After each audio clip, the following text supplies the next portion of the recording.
Welcome back to the #1 Drift Podcast on YouTube, presented by Injuku Racing. My name is Dawson, and today we have quite a different one for you. I've never done this before in the past years, but we have the best of 2024, and yeah, we threw together probably some of the best interviews from the past year. Some being Aaron Losey, Josiah from FDF, so on and so forth. There were so many good people that we got to interview this year, and I really wanted to make sure that we were able to share that with you guys in an overall setting, and in case you missed anything, essentially. So, wanted to say I really appreciate you guys for sticking along for so long. I couldn't thank you guys enough for the support, and especially some of you guys that have bought a steering wheel or any other stuff off of 144 Racing. I genuinely appreciate it. It really helps keep the lights on and keep things moving. People don't realize podcasting is extremely busy work. There's a lot that goes into the back end of making a podcast somewhat consumable. So thank you guys for sticking around. I know it's been a hectic one, and I've got some major plans for this year along with some major improvements as well. So hopefully everything goes really good this year. It looks like it will. So continue supporting if you can. I really appreciate you just watching if not. So let's go ahead and get into the best of 2024. Take it over. I've been wanting this shit forever. I've been in the field with whatever they throw at me. Brush it off, pick myself up, moving on to the better. Hey. Ain't no errors, baby, it's a new era. I wake up early feeling rich like I'm Kesha. I get to the paper, boy. Every time you ask a question or of say events. something like this, it's going to lead down a rabbit hole. Finish your thing and then I'll go off. Well, no, I think FD and a lot of these bigger event hosts could take after what you do, because it seems like you've found the way to make it run smoother. And if you added live stream to it or something like that. One, I'll never do a live stream. Two, FD can't do what we do because FD needs to be a professional series, qualifying those people, getting them all stacked up. People that do FD, that's their fucking lives. They have I wouldn't say take qualifying millions of dollars into it. Yeah, I was going to say, we're just a laid back grassroots thing. FD can't learn anything from us. All I do is, since I'm at my events, I'm a very driver-focused thing, which means I'm really bad at spectators. Like Dave Egan is amazing at spectators, but probably not as good at the driver, keeping them happy, except they have lots of spectators to watch. But since I drive, and Dave is an amazing driver, right. But I'm super driver-spectated, driver-focused. And what that means is I don't want my drivers sitting in grid. I don't want my drivers fixing cars. I don't want my drivers crashing cars. I don't want my drivers doing anything that's going to make them unhappy. So I deleted qualifying because when you're in Texas, you're sitting in the car for an hour during qualifying, getting nervous, freaking out, doing 2 laps in 2 hours or whatever. You know what I mean? Like, it's not fun at all. Yeah. So we delete that.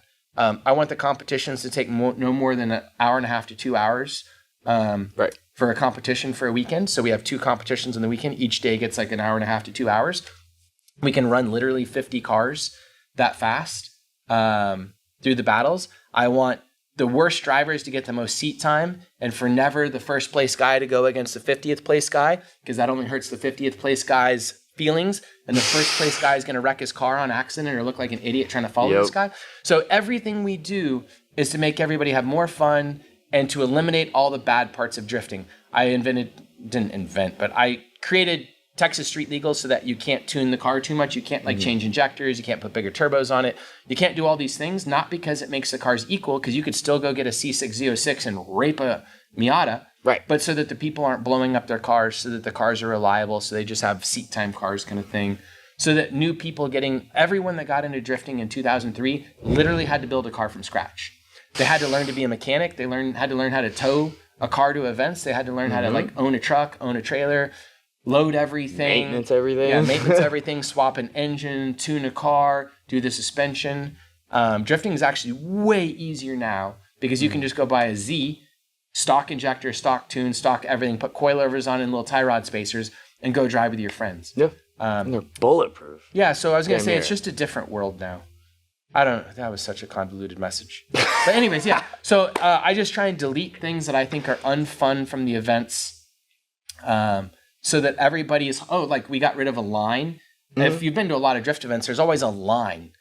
of cars to get on Of track. course, yeah. And like say at Summit Point, we're at Summit Point, and they'd never done hot lapping at Summit Point on Shenandoah. So people that had been there before, like in doing Drift Week there, they're like, oh my God, I've never done, like just drifted the track and gone around and done my thing. I always go drift 2 corners, stop, wait in line for 10 minutes, do 2 corners, stop, wait in line for 10 minutes. So boring doing it that way. Well, and I was going to say there's a lot of reasons to do that and stuff, but I don't have fun doing that. I don't want to sit in line. I'm so spoiled. So we just hot lap and stuff. And like on Drift Week, there's people that they're like, I got more laps on Drift Week than I did all year long, maybe multiple years long, because there's no lines. You're only driving with good vetted drivers for the most part. There's so many good people to tandem with. So Drift Week is something I went way down the rabbit hole of like, I only want people that are good to tandem with. I don't want to sit in line whatsoever. We normally only have 40 drivers. So there's never a line. Sometimes it's actually hard to find people to tandem with because, by day 11, there's a bunch of people broken or like slowed down, so there's not enough people on track. So anyways. Dude, that's nuts. I'm rambling. No, you're good. This is awesome. How long were you actually with Hoonigan entirely? Man, I think it was like 5 years. 5 years total? Yeah. Why did you end up leaving? Or what was the exit scenario? I kind of knew what was going on with the merger and stuff, and everything was kind of getting awkward. I didn't get along with Soupy great. It's just fabricator battle. Coworker shit. Yeah, and I was like, I don't know. I don't think I want to do this anymore. Yeah. I think it got kind of played out for me and feeling fake. And I hate doing like a bunch of commercials. I don't think that's very hidden to anyone out there. Yeah.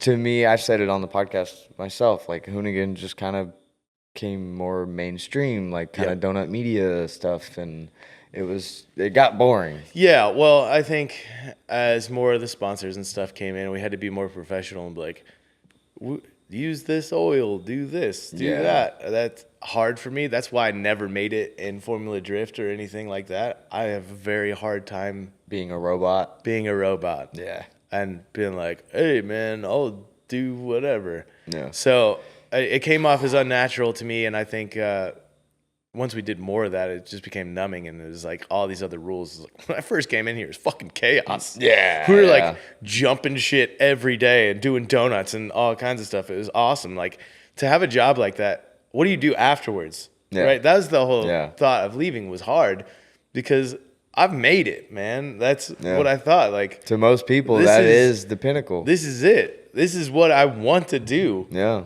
Is build dumb shit, do dumb shit with it, and be paid to do it. Like, amazing. How am I ever going to have a better job than that? Yeah. And I don't know. I don't know how it became like so boring and played out, I guess. Just became too corporate, it seems. Too corporate, and then also you feel like you're just faking it with a lot of people. And I think that's hard too. And like you're forced to be with a whole bunch of other influencers and be like, we're all we're all buddies. We're all part of the goody two shoes. Yeah. And I was like, I don't like it. I'm out. But then going back to Formula D, I was like, oh yeah, I don't like this either. I immediately remember why I left this. I regret this instantly. But it is also fun too. Like with Formula Drift, it's like when you're in the shit, it's kind of fun being on the team and having stuff. Oh, I'm like, sure.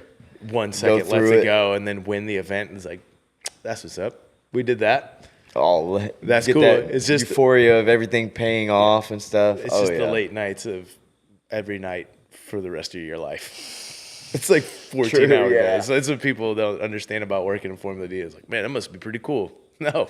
Yeah. It's not. Yeah. You better be prepared to be up till 4 in the morning and then get up at 6 and do it 4 more days in a row. Like, yeah, that shit's rough, dude. Yeah. And then blow a shitload of money at the same time. Oh, yeah. So, like, how good are you doing clutches? You want to do 80 clutches in a season? No. People say bumper budget and throw that term around all the time. That's real. That's actually a thing. Yeah. You got to buy. How many bumpers do you think Vaughn buys? Not as many as clutches. Fair. That's fair. Yeah. That sucks as a mechanic. Yeah, I'd hate to do a clutch. But those cars are so gripped up, and the drivers are fucking insane. What do you expect? Right. They're gonna beat the living shit out of it. They're gonna win. They're not there to play. That's true. They're not there to have fun. They're there to kick your ass. Yeah. And the cars. Absolutely. The cars see it. Oh, well, I do want to touch on the FDF stuff or the FD stuff in a sec, but one last thing on Hoonigan. With obviously everyone knows the bankruptcy stuff and everything happening with Hoonigan now. What is your opinion on it, if you want to give it, and why do you think it has ended up this way? I have no idea. No? I left there and turned my fucking brain straight off. I was like, Okay. It's like I have no Later. more. Later. And Cool. as far as that company, gone. Yeah. Like I didn't have to think of it because I knew it was gone, and we all felt the love leave. It wasn't like I left. That sucks. I wasn't like I man. left like Scotto and stuff. It was like Scotto and I are Yeah. good friends. All of us are good friends. We still have a group chat that we talk about pretty much almost every week. We talk to each Damn. other. So it's like Vinny, Ron, all the guys. Like we still talk to each other. That's all really the time. cool. So we're all boys, and we knew it was going down. So it was like Hoonigan didn't leave because we are it, right? Yeah. We know. just left. We left. The company was just like, well, whatever. And then with Ken's passing, it was like, now it's gone.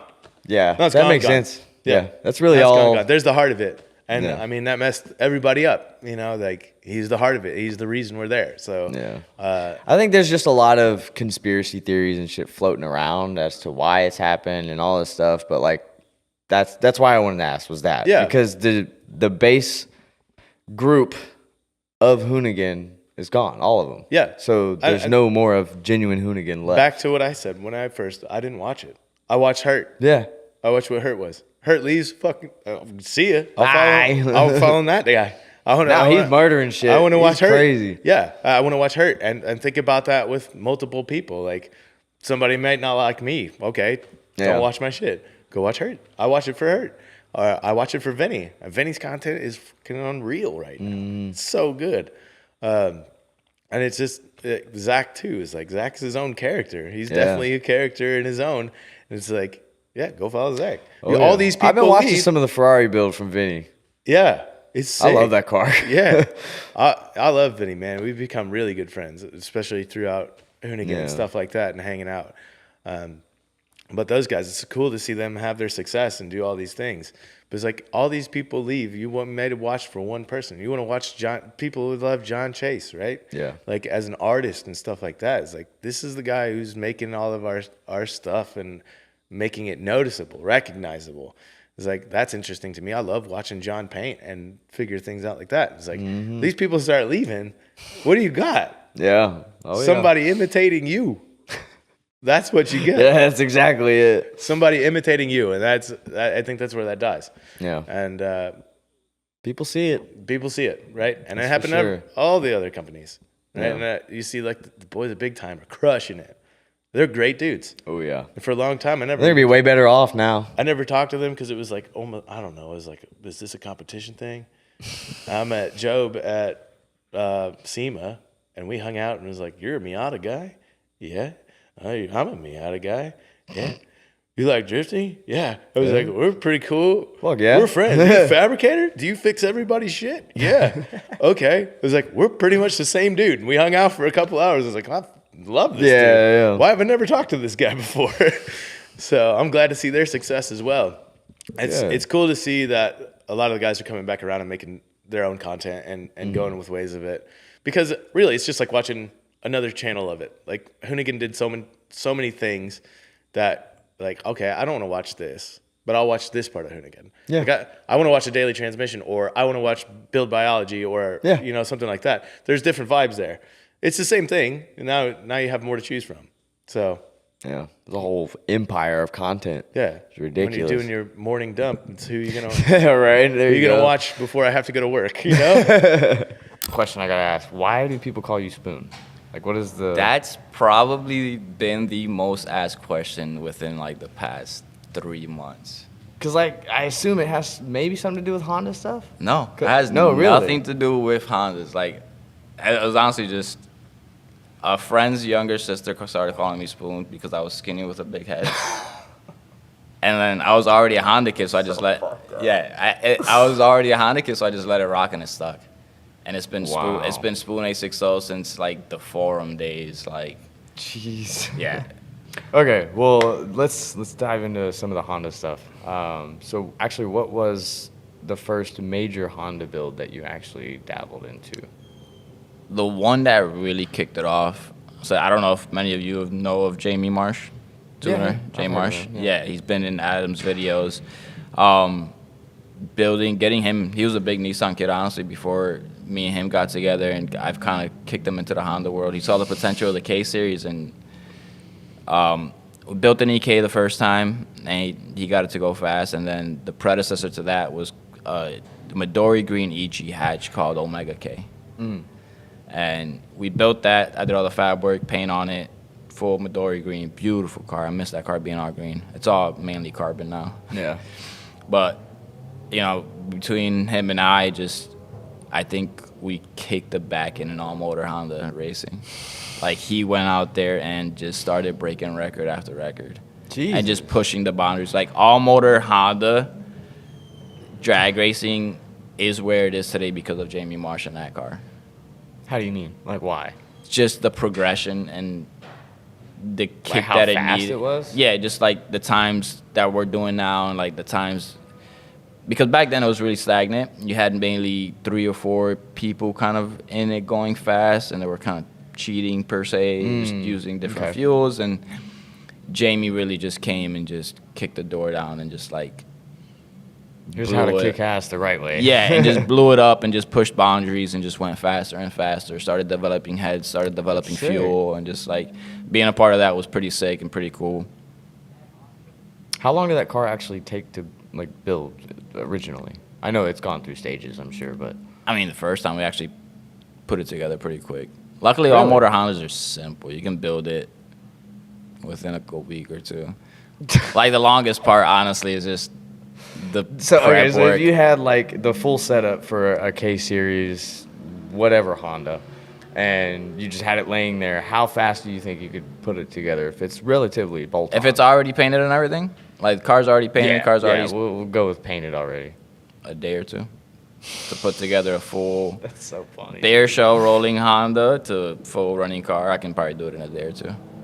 Wow. I know How much would you say that pile of parts probably cost? Probably 50, 60K. That's really not that bad. Engine alone, I mean, if it's like a full drag setup and a very minimalistic car, is just, there's not much to the cars. And they're cut to nothing. They're light. We should have stuck with Hondas more. Nah. So, okay, so they're ripping. So speaking of the Hondas then, what is your opinion? Because you came after Jimmy's Honda build, right? The Civic? This Honda, yeah. Yeah. I came way after. Okay. So what is your opinion on that car and the way they built that? And, like, would you have done it differently in any way? Them not knowing the Honda platform, there was definitely an easier way to do it. Because of the all-wheel drive setups in Honda now, the rear end, you could have used a lot of factory Honda stuff. Like you used the CRV rear diff, you used like the OEM style trailing arms. So he wouldn't have had to cut the entire back half of the car. That sucks. But to find back out, when I'm he sure. did it, like that's how he didn't know. Yeah. So to him, it was easier putting an S13 subframe in the car and just cutting the whole rear of the car. Yeah, that's apart. what he knew. So, Yeah. So like me looking at it now is just you get all-wheel drive conversion components, bolt them into the back of the stock Civic stuff, and you have rear-wheel drive. Wow. Okay, so how relatively cheap would it be to just do a rear-wheel drive swap on a Civic? Because obviously you're going to have to do a lot of fabrication up front, too. Yeah, Trans tunnel but and all that the rear crap, stuff is relatively easy. Wow. I did not know that. Like the hardest part is finding a CRV, not CRV, a Wagavan true time rear differential. Why would that be hard? It's become extremely hard to find them. Like all the all-wheel drive Honda guys just snatched them up. Like you used to be, hoarding them used to in be, your- yeah, in your you used shop. to, you used to be able to buy a full Wagavan, Civic for $500 and just the rear end and everything is all the components are there. Now you can't find them. Yeah. just because all-wheel drive craze is gotten pretty popular. Like, I mean, you got all-wheel drive Civics now pushing the 6-second boundary in the quarter mile. Yeah. So is all-wheel drive like just the next step for those cars then? Because like, I feel like it just keeps getting capped and pushed to like, okay, well, that's how much farther can you push the car? It's like, I mean, well, I you'd guess be we need you'd to be change the surprised because drivetrain. even like the sport front-wheel drive guys, they're going 7 seconds now. And like when I started when I started, a 9-second sport front-wheel drive car was fast. Does it not feel like that? Tin cans just yeah. falling apart. Yeah. And for the most part, they are tin cans. Do you get hate and shit on the videos for like openly being excited about cutting a car up? No. Really? I'm surprised. I think you'd get fucking slack for days. I love cutting cars apart. I am not scared to cut a car apart and just, I mean, it's metal, just weld it back together. Oh yeah, that's true. Yeah. When I first started designing wheels in college, I had some pirated CAD software. I was in college for mechanical engineering at VCU. Okay. Shout out to VCU Rams.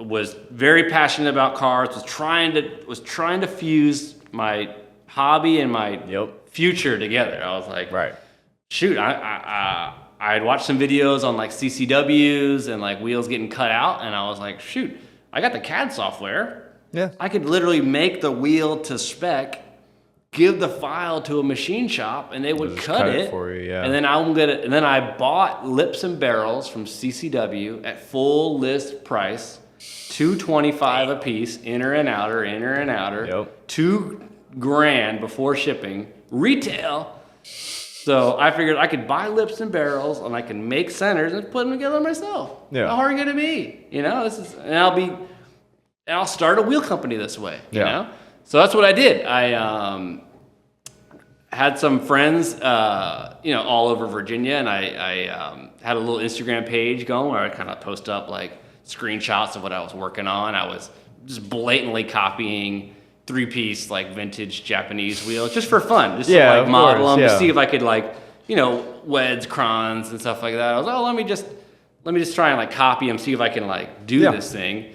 They were probably not even to scale. They were probably like 13-inch wheels with like a Porsche bolt pattern. Like I didn't know anything about like the specs really, but I was doing it, and I had my little Instagram up, and I was like, look, I was faking it till you make it. Like I'm a design studio. You come to me with your ideas, we're gonna get it done.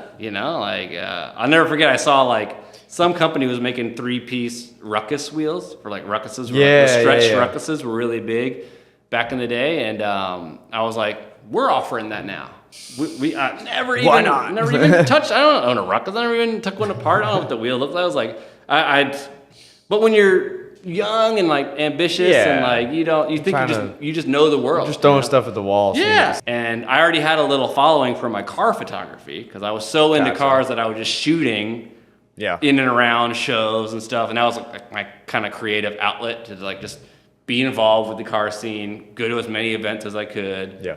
I had built cars myself that I was taking to these shows and was shooting other people's stuff, and would shoot for like little magazines and online stuff. So that was kind of like my creative outlet, and then I was like, yeah, but I really want my outlet to be making wheels, because how cool to like control the shape of something that's like functional for a car, but also cosmetic. Yeah. Literally, like you always say, shoes for people is like wheels for cars. It's one big piece of a build, so.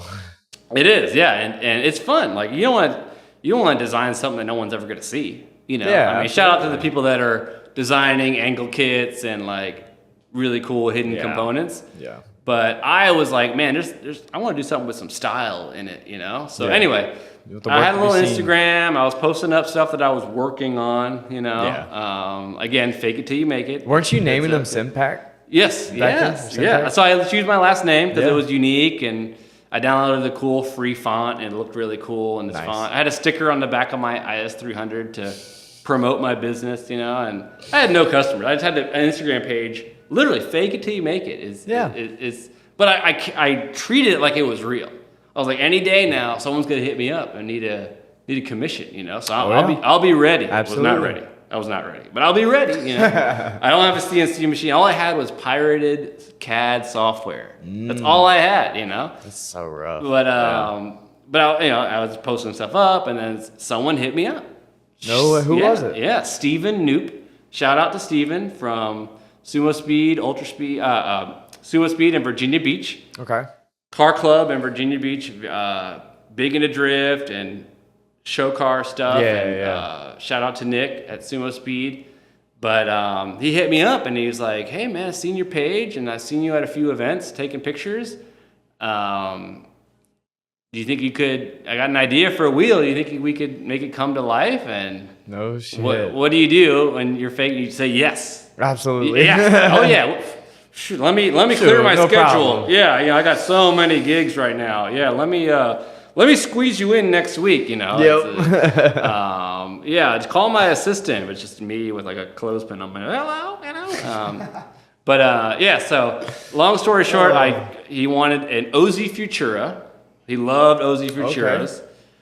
We couldn't do the cover cap that they're famous for. Yeah. But he loved the rounded edges on the 5-spoke. So it wasn't like a sharp, angular wheel. It's very soft edges on all the window openings. And so we couldn't do the cover cap on it, which he wanted. But he wanted them to be concave, not convex, because OZ Futura definitely breaks backward. So I wanted to be a concave 5-spoke, rounded edges, and we did a Volk like TE style lug bowl, we call it. So where the lug nuts are, we just did like a nice big radius there, and also softened the top. And we called it the Noop wheel. So we named it after Steven. He had a green S14 at the time with the LS swap. I thought it was the most renegade thing ever to open up a 240 and see red Corvette valve covers in there. I was like, this is like. It blew my mind. I was like, this is like so anti. This is like what year rock, was this? 2009, 2010. Oh yeah, okay. Maybe I was just blown away that someone could even do this, And he had. Anyway, Steven did a ton of work to his green 240. It was like a local legend. He had did blended side skirts and front and rear bumpers, like. Combining stuff and had it all fiberglassed out. Any chance you got a picture of this car? I have a picture in my office. Yeah, I actually shot it for USDM Freaks, a Japanese magazine too. Dude. So it all came full circle. But I got a bunch of pictures. We could throw them up on the screen. But anyone that's from Virginia Beach, especially from back in that time, will instantly recognize it because Steven was like a, just awesome dude. Still is, know. But he really helped me get started. And I charged him for the wheels. I forgot the amount, but I probably went definitely negative on everything that was involved. But I had the centers cut at a machine shop, and I got them back, and I just put them together in the back of Fortunato in their workshop. And the centers didn't fit in the hoops, and we had to get this dry ice from Kroger, and we had to. We got like these little butane. We got these little butane blowtorches. We're trying to heat up the lips, and we didn't know what we were doing. We were scratching all the lips up, trying to put them together, we polished them back out. I went to the Tractor Supply store to get metal polish. There was no there was no resources. There's no wheel repair stores or anything. I was just making all this up, so. We got them all together, and he was going to debut them at a drift event at, I think it was called Blackwater at the time. I don't know if you ever heard those sketchy stories about a training facility on the East Coast. It was they were taking weird money to help train soldiers from other countries. Now it's called X2 or something, but it's in Moyock, North Carolina. Okay. But they had a defensive driving course there to train people in SUVs and cop cars, in private security, how to drive evasively.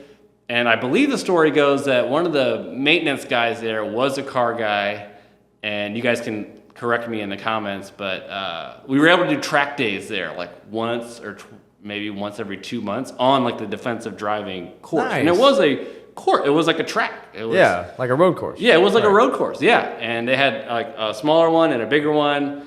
giant gravel parking lots where you could wrench. And I remember I brought the wheels. I gave the wheels to Steven. He was going to debut them at this event. So our first outing on these custom 3-piece wheels was going to be drifting. And man, I think I slept 1 hour that night. I was sweating bullets. God. I was like, man, I don't know how this is going to go. Like, this is nuts. But I have my own company, I have my own brand. So got the camera, we had to be there super early. So we left, at a ridiculous hour. I rode in the truck with Terry from Fortune and Matt from Fortune at the time. We cruised down there, and the wheels did great.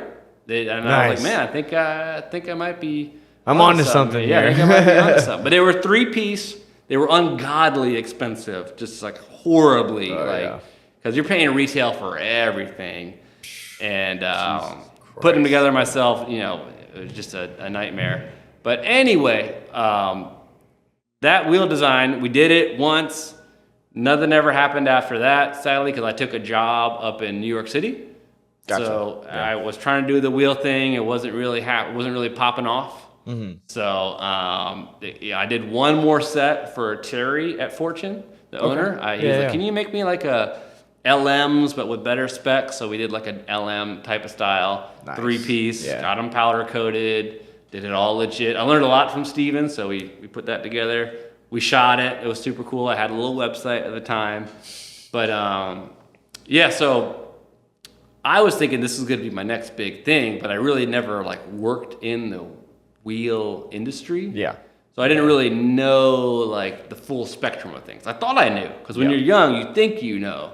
But I was like, I'm shooting, I'm making a website, I'm engineering the wheels, I'm putting them together, I'm doing all those things. Yeah, one man shows this is how Nike started, out of the trunk of his car at track meets, this is how it happens, and then. Nah, it wasn't really popping off after that. Yeah. And I had to get an internship for school, and I had to work with that. But I was still going to a lot of car shows and stuff. But seeing how the first 2 sets were just so cumbersome, I was like, oh, God, 3-piece is just a nightmare. So, but yeah, so I ended up going off to New York, which we can hit on a little bit later. But yeah, so long story short, I didn't do anything with the K&P for quite some time. So it always just had on the back burner. Yeah. And I was like, man, I got to bring that back one day. The K&P has the longest story, but that's really what it all started as. Is this idea that I had a long, long time ago for a scene that I was, very involved with at the time in Virginia. I was just living it, and I was like, someone's got to make a 5-spoke concave wheel that could fit on everything and have just a really clean look, and no one did it. That's wild. Yeah. Nobody even people have come close and say what you want, say what you want about, it looks like this, it looks like that. Yeah. Hear the story out. I think it's a pretty cool story. Absolutely. It's rooted so deep in Virginia, Virginia Beach and the car culture, and Stevens and OG from there, and Sumo Speed is OG. So I think there's a lot to appreciate about the K&P that people should know about, because it just has such a cool. And then whenever I get the chance to tell that story, I just love saying, because it's just such a clean wheel, man. For someone out there that's trying to gain that avenue and find those people, how did you come across meeting some of these guys that are very influential or gave you those connections that you needed? Does it just mishap? My entire career, I never set out, when I started driving, I went to my first event in 2004, 2005 for D1, and I loved that, but I also found drifting before that, through this is back before YouTube, you had to download LimeWire and Morpheus, right? Oh yeah.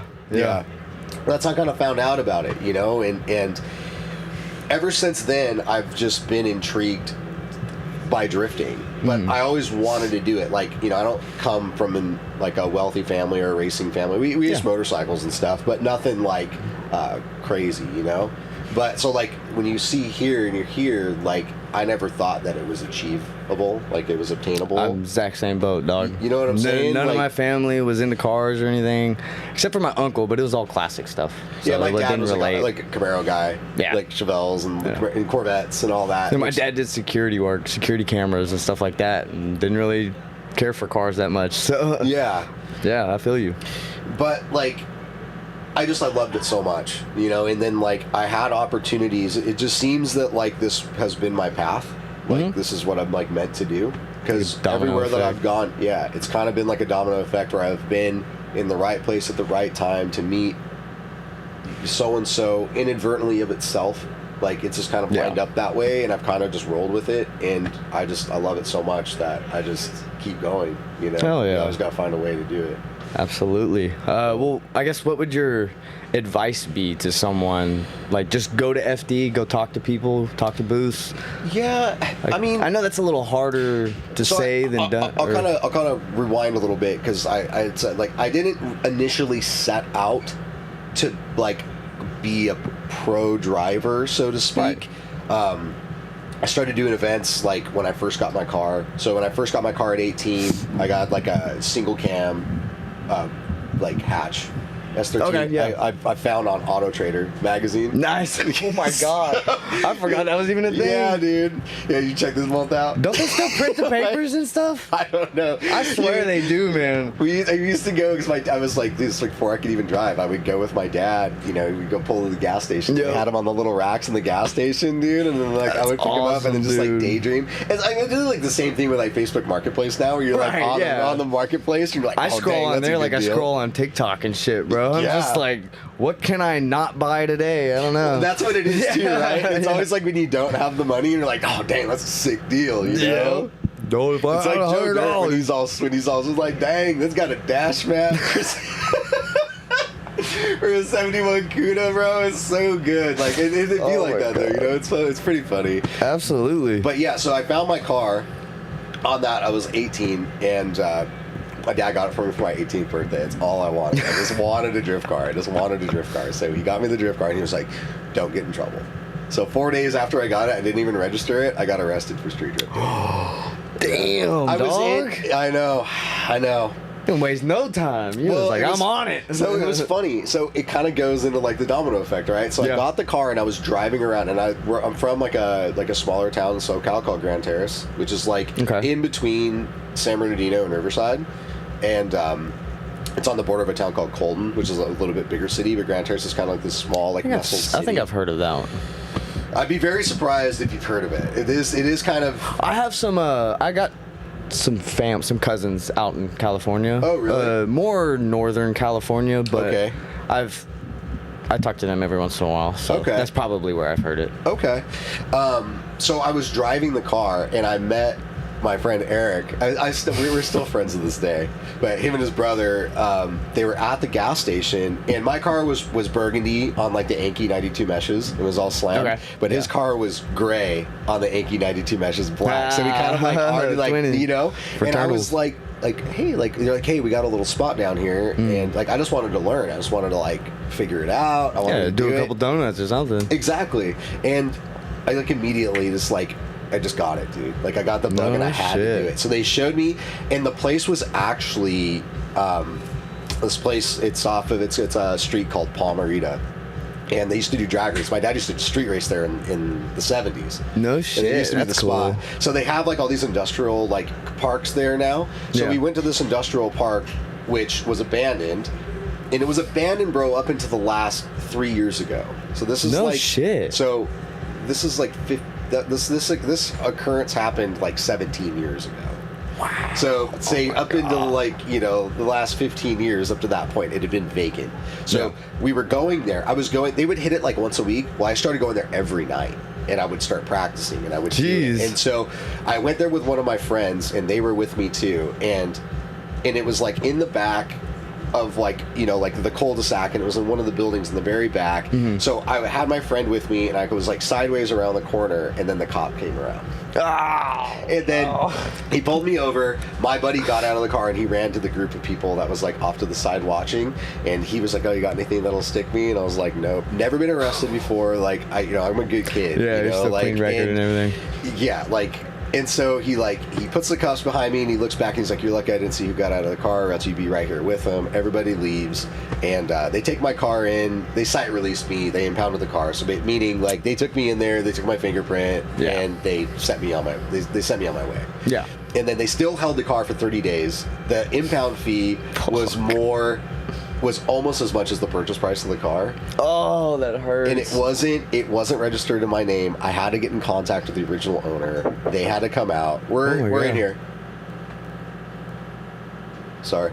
Yeah. We're here at the race, and we're here in the office, and there may be some people knocking. Yeah, there might be some people knocking, trying to interrupt. So my apologies for that.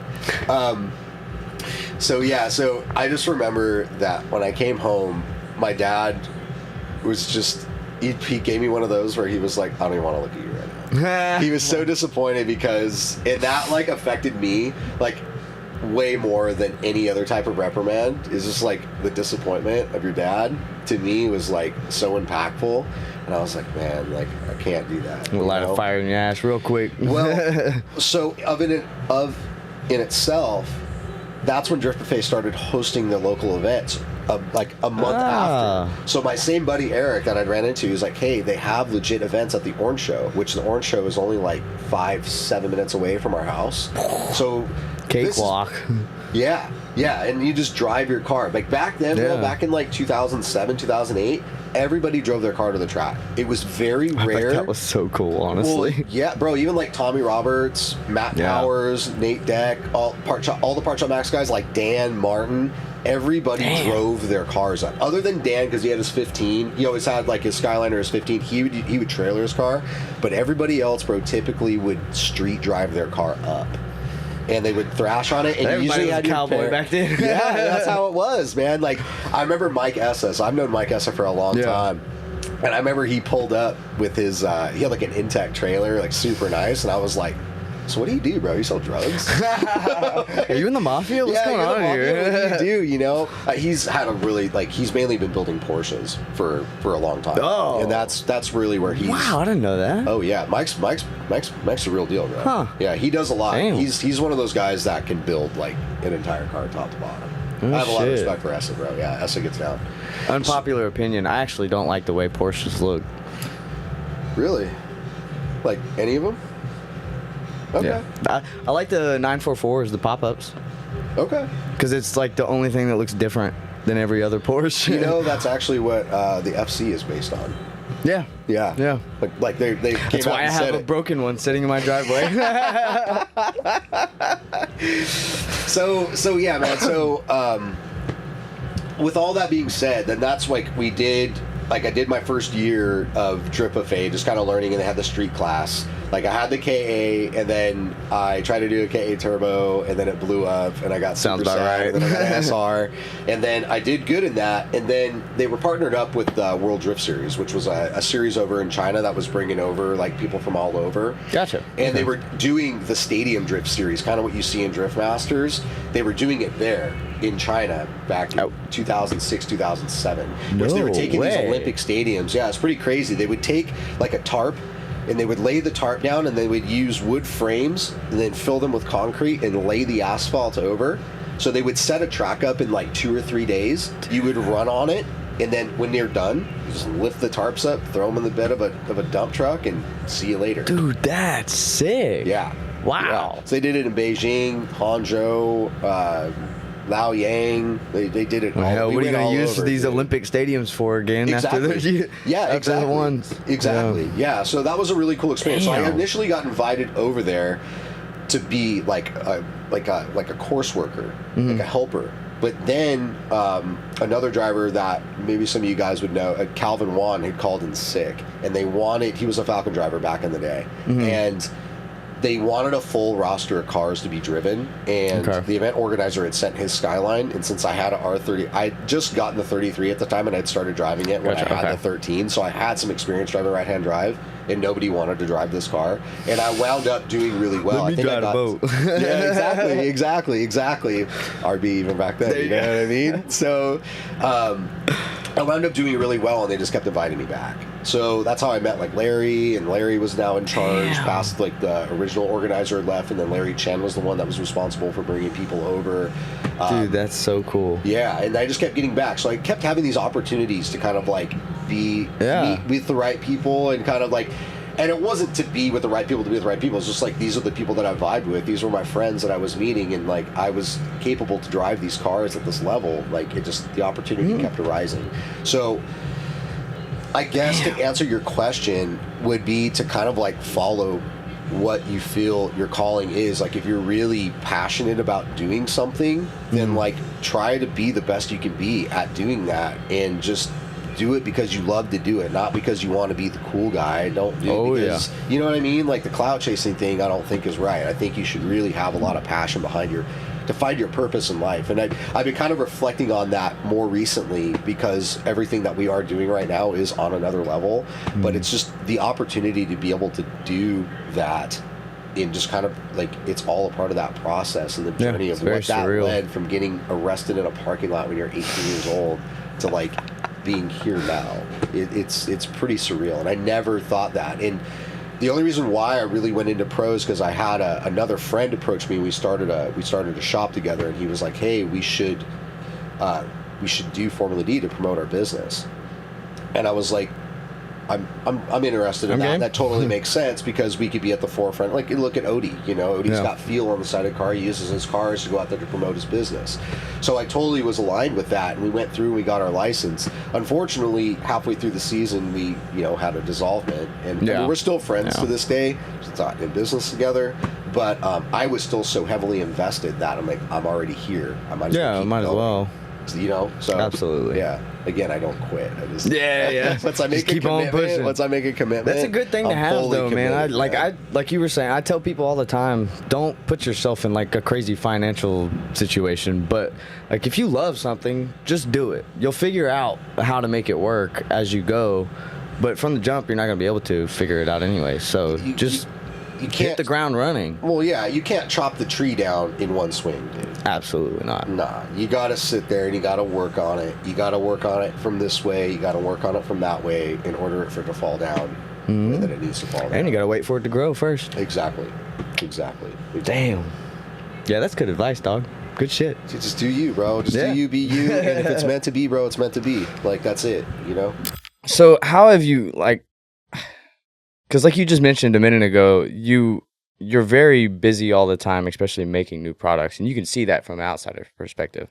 How do you manage to be able to design all of these products? I know you got designers and stuff now, but like still, that's I just got really good at doing it. Like, honestly, I can design stuff relatively quickly and then put them through.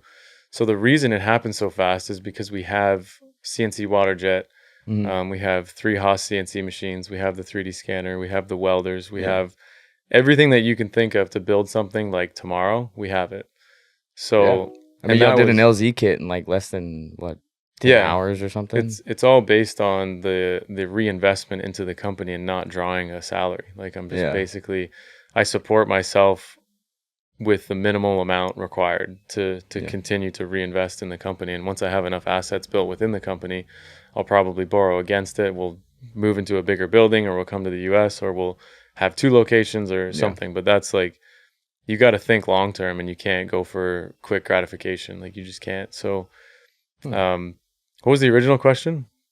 Well, just how you're able to fastly, like very fast, come out with new products and design them and stuff. Yeah, like that's basically the answer to that. Is like, I can produce the product relatively quickly. Like, I designed a gas pedal on Friday last week, and I posted a video about it. It's a throttle gas pedal that bolts into a Corvette, essentially a universal pedal, because the bracket is just like a flat plate. Yeah. And I posted about it, and then all of a sudden I got all these comments and all these messages like, sell it, I'll buy it, how much? And I'm like, I designed it on Friday. We'll have it cut. Give me a second. Hold on. I'll have it cut by Tuesday. I already made this gas pedal, so like I already have it on my car, so I know it works. I just didn't simulate it on CAD. Gotcha. So the simulation with like the spring and stuff, like it took like an hour or something, but it's worth it because people love seeing stuff like that. And then that'll be done like probably Wednesday. Like my guys just know what to do. When the parts are cut, the CAD model's created, they look at the CAD, they build the products. I make everything like align itself with like tongue and groove style weldments. So you're plug welding this and it just fits together. And yeah, like we can produce something in 3 to 5 days. That's like a powder coated finished product. Jesus. I have a bolt pin that has 1 million bolts in it from every size, metric to imperial, like you name it. It's very long and it's got a lot of bolts in it. So whatever bolt I can grab off McMaster car and throw in my model, we have it already. What we all wish we had in our own shops. Right. But I mean, it's like, I don't know, I probably spend $250,000 with Fastenal every year. God. So it's like, it comes at a cost. Yeah, of course.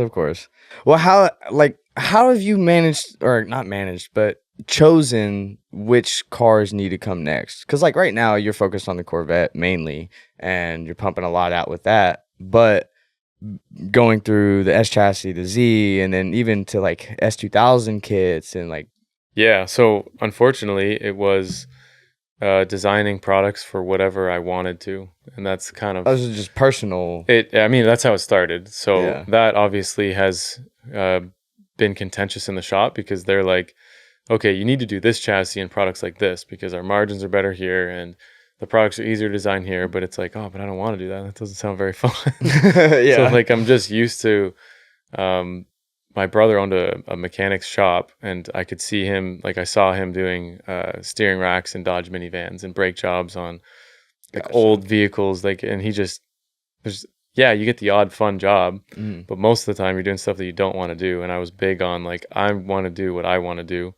And that's why we started with angle kits, because it was solving problems for myself and my friends. And then it kind of grew from there. But to decide what to design, we kind of have a little committee now, which is pretty new, of my lead hands of guys. And we're just gonna decide that this is more advantageous to start than to continue with this chassis, because this chassis, we just look at all the analytics and we're like, okay, this car is, we get people that are passionate about the car and they message us about it, but like this chassis is better. So we're focusing on some grip stuff. We're designing and installing some track stuff that's not drifting anymore, which we're going to always do drifting, and we have a team big enough to continue that aspect of the company. But drifters are really the I'm not going to say the cheapest, but I could say that they're the cheapest. You mean, But it's a young crowd that has fun. Yeah, we don't have a lot of money. I didn't have a lot of money, and that's just the niche market. But it is the most fun, and the people are the best. So we want to maintain that lifestyle going forward, but we also need to have good enough margins to pay everybody. And plus you wouldn't have wanted to start in another area of motorsports that you didn't really know anyways, so, or not necessarily didn't know, just not passionate about it. Exactly. Like, we were passionate about drifting because of the friendships and the people and how much fun it was. Like whenever you go to an event, driving is 25%. Hanging out with your own pit is 25%. Hanging out with other people's pits, 25%. And then like honestly, just the camaraderie is like the rest of it. You just are so happy to be there and hanging out with people. Your voice is gone every time after the event because you're just talking to everyone and everyone is like-minded. It's difficult to go to a place where everyone is on the same page and has the same story to get there. It's hard to get there. Like, in Canada, we just have this short little window with a few little tracks, and we just go hard, like hardcore on. And you know what? An off season to build your car is not a bad thing. Like you kind of need that break to apply what you've learned, fix what was broken, especially getting to the level that you are. And stuff like that. Yeah. So those events are awesome, and if UF's guys came up, they would have a great time for one. Like when a driver wins, they got like lasers circling them, everyone's going crazy, it's all French and I don't know what anyone's saying, which is cool. Like you only know that you won because you're being circled by a bunch of green lasers. And they're screaming and you might hear your name pronounced completely wrong, but you just kind of like just go with it. Exactly. And then if you lose, you have to like do burnouts and roast your tires off. Like they want the show. Oh, wow. It's not like this prim and perfect.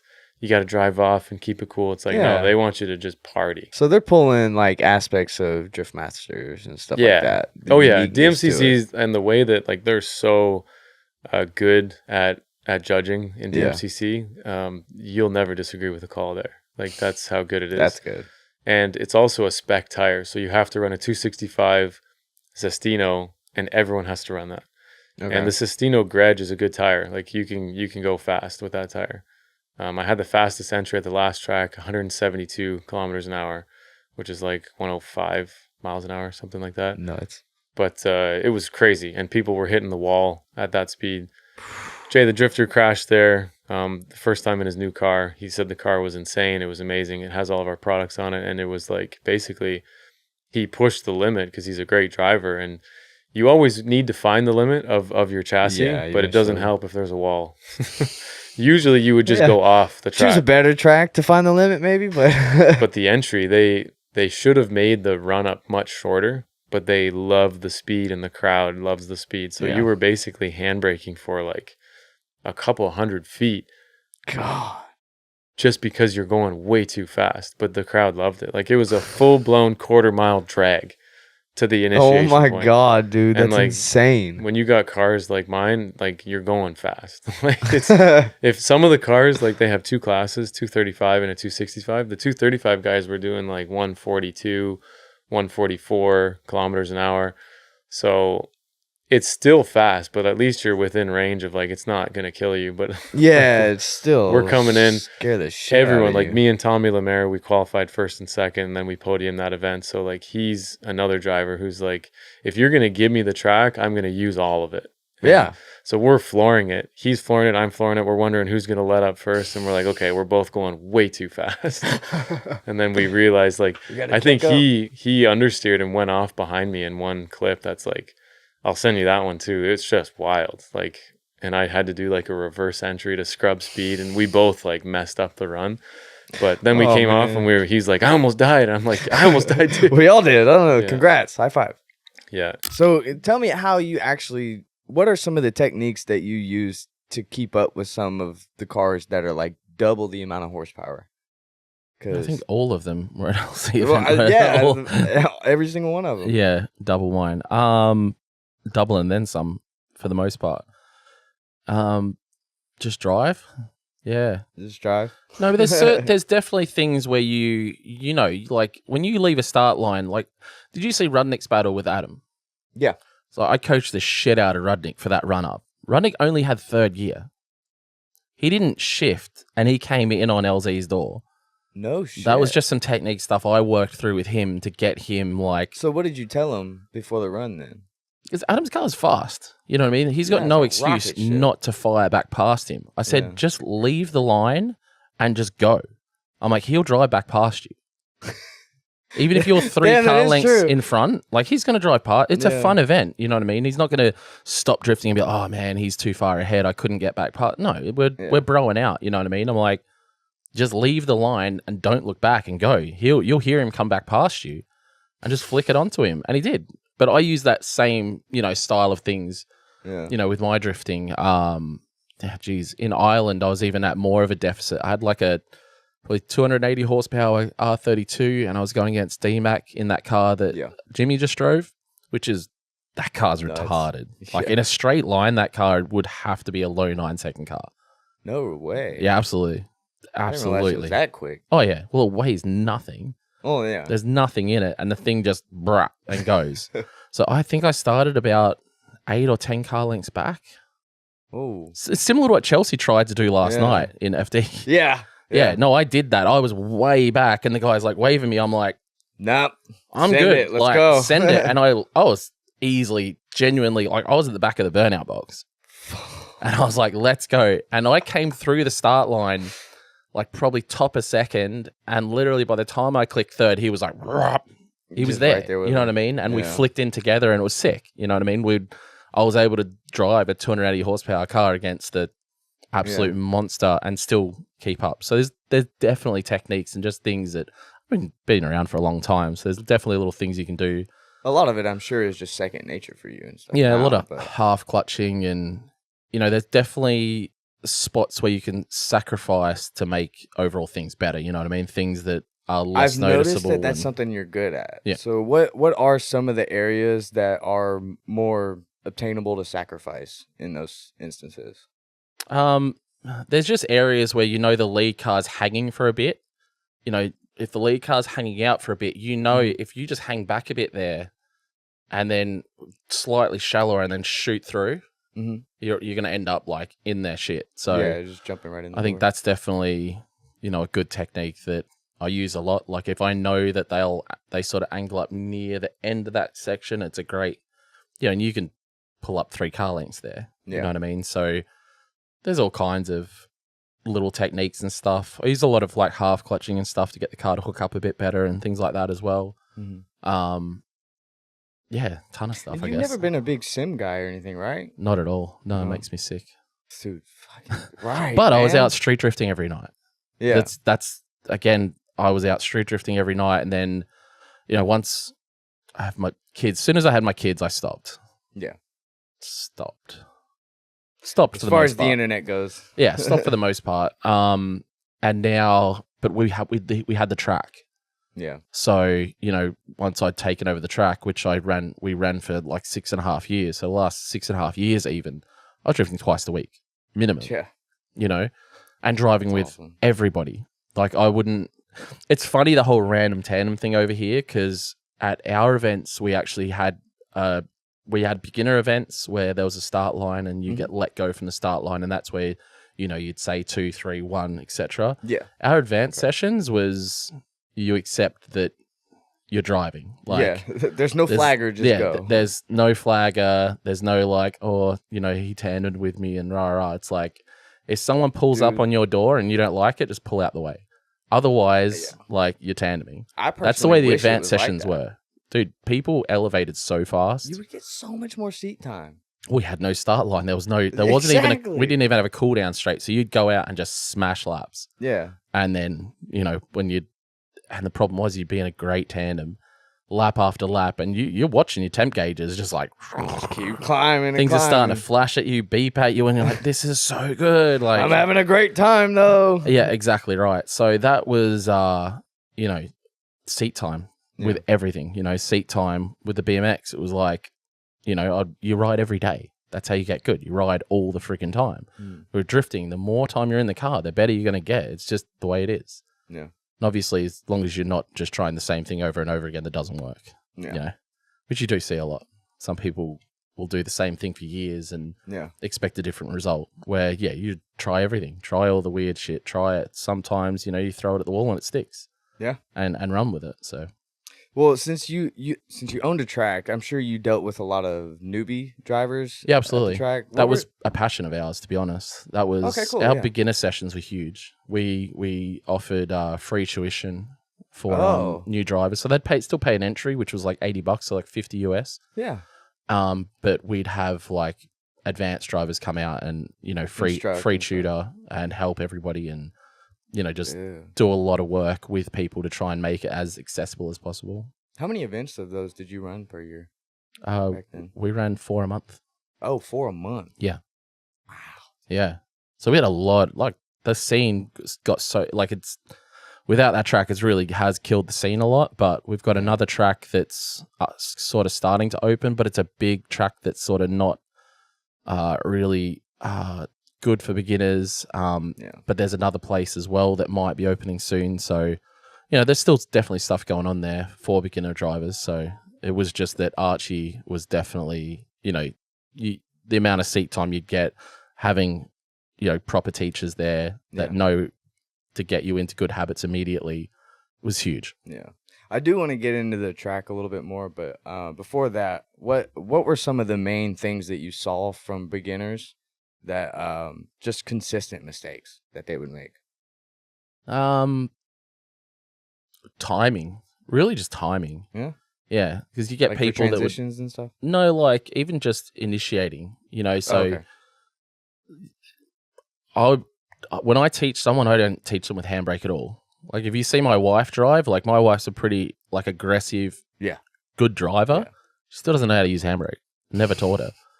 But she rips. I didn't know how to use one when I first started. Yeah, So. and she rips. But I think that's a big thing. It's like, don't get me wrong, handbrake absolutely has a place. Yeah.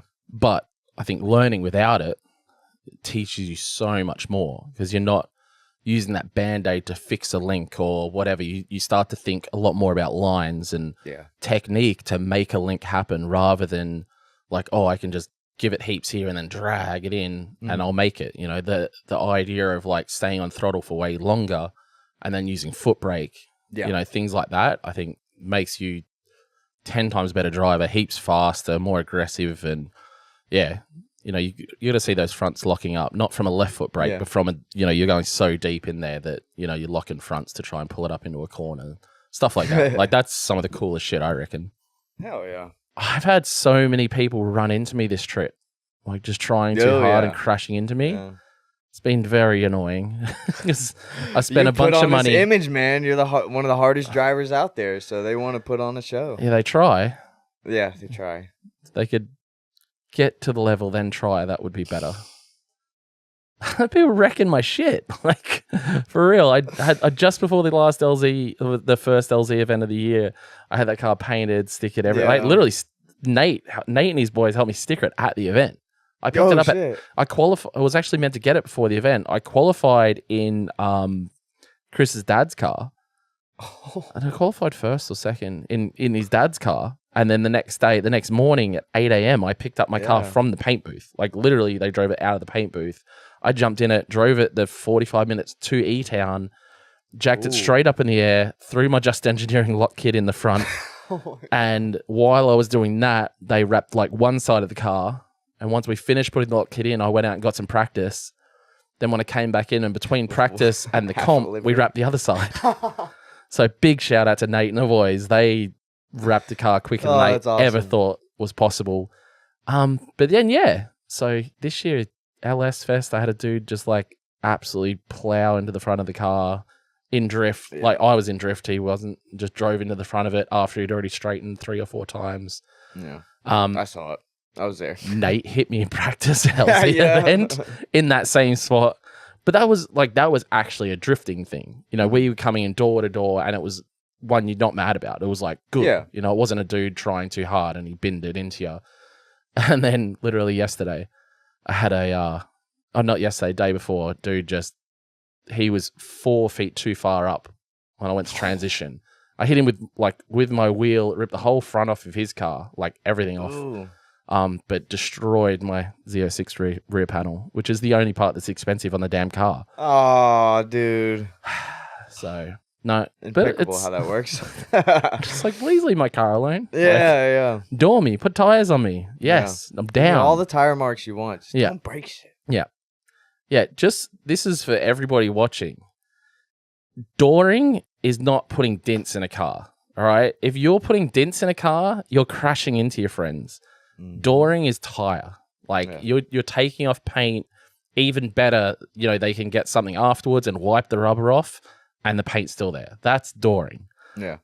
Smashing your buddy's door in and caving them, you're not dooring, buddy. You're crashing. Sorry.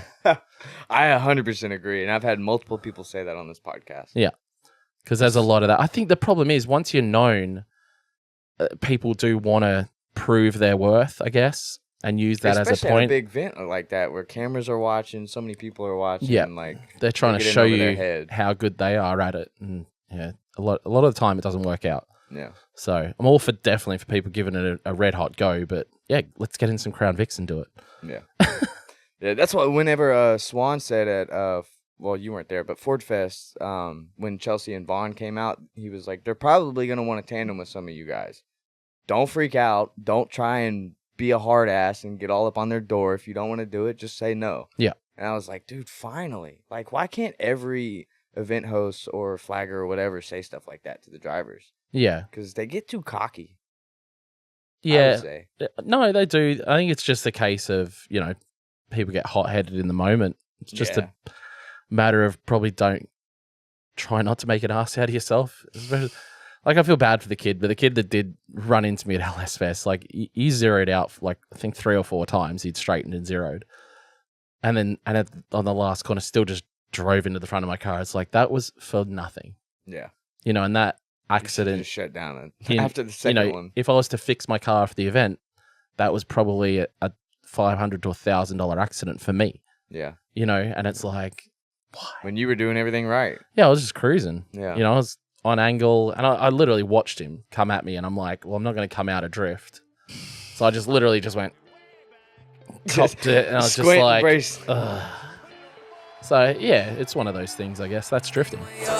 To the ceiling. Trust no bitch, can't catch no feelings. I've been taking long flights from the Bay to Ibiza. Hit home runs, I'm a ball like Jeter. I just want fuck, then I leave her. I'm a young pop star, call the boy Justin Bieber. Got a little money if you want, I can teach you. Whole life a movie, you can watch it in theater. Stacking money up to the ceiling. Trust no bitch, can't catch no feelings. I've been taking long flights.